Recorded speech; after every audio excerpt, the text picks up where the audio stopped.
tout ce peuple, cette nation dans son ensemble, globalement chuta, fit défaut à Dieu et le déçut. Et alors de nouveau, Dieu se déplaça au sein de cette nation. Et nous avons ce qui nous a occupés jusqu'ici et encore maintenant le mouvement de Dieu en relation avec les Lévites. À la place des prémunés en Israël, il prit les Lévites et ils devinrent au sein du peuple l'incarnation de la pensée de Dieu relative à la nation, aussi bien en ce qui concerne sa propre nature et sa constitution que sa vocation et son service au milieu des nations. Ils furent pris afin de procurer à Dieu ce que son peuple dans son ensemble avait manqué de lui donner, sans quoi ils furent une déception pour lui. Ainsi que vous le constatez, Dieu se déplace toujours plus vers l'intérieur, et donc dans les limites de la nation. Il prit un de chaque famille constituant cette tribu de Lévi.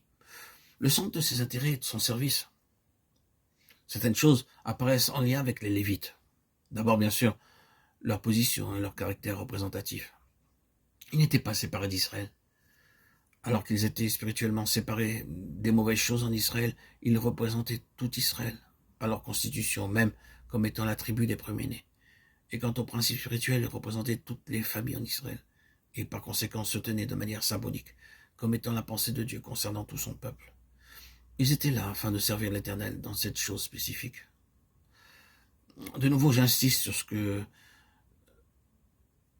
je désirerais que vous entendiez. C'est que la nécessité pour notre compréhension de ce qu'est le service de Dieu. Mes bien-aimés, mes chers amis, chers auditeurs, auditrices, vous et moi avons besoin d'être parfaitement au clair à ce propos, sur ce que le service de Dieu représente. Le service de Dieu est devenu tout type de choses. Le service de Dieu envers les personnes est aujourd'hui une sorte d'omnibus. Mais l'essence du service de Dieu, comme cela est manifestement exprimé dans toute la parole de Dieu, est ceci. Ce qui réellement sert à la réalisation du plein dessein de son cœur, ce n'est que lorsque le ministère accomplit cela qu'il est le service de Dieu. Uniquement ce qui sert à ce dessein est le service de Dieu. Voilà le service de Dieu, plus ou moins, selon la manière dont cette finalité est servie. Mais l'idée globale du service de Dieu est la suivante. Depuis le commencement, Dieu a une intention, un dessein complet, parfait, clairement défini, parachevé, concernant son peuple.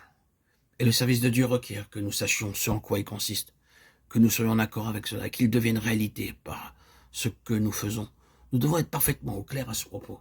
Ainsi, les Lévites furent pris du milieu de la nation afin d'être une concentration de la pleine pensée de Dieu dans la nation. Leur ministère même, s'il comportait plusieurs aspects, était principalement en lien avec l'autel. Un tel ministère, un tel service, un tel dessein nous conduisent toujours très étroitement en relation avec les souffrances de Christ. Il n'y aura aucune méprise sur ce point. Lorsque vous vous trouvez réellement en phase avec le plein dessein de Dieu, vous êtes précipité dans une vie dans laquelle vous connaîtrez la communion de ses souffrances. Et cela fait partie d'un tel ministère, d'un tel service.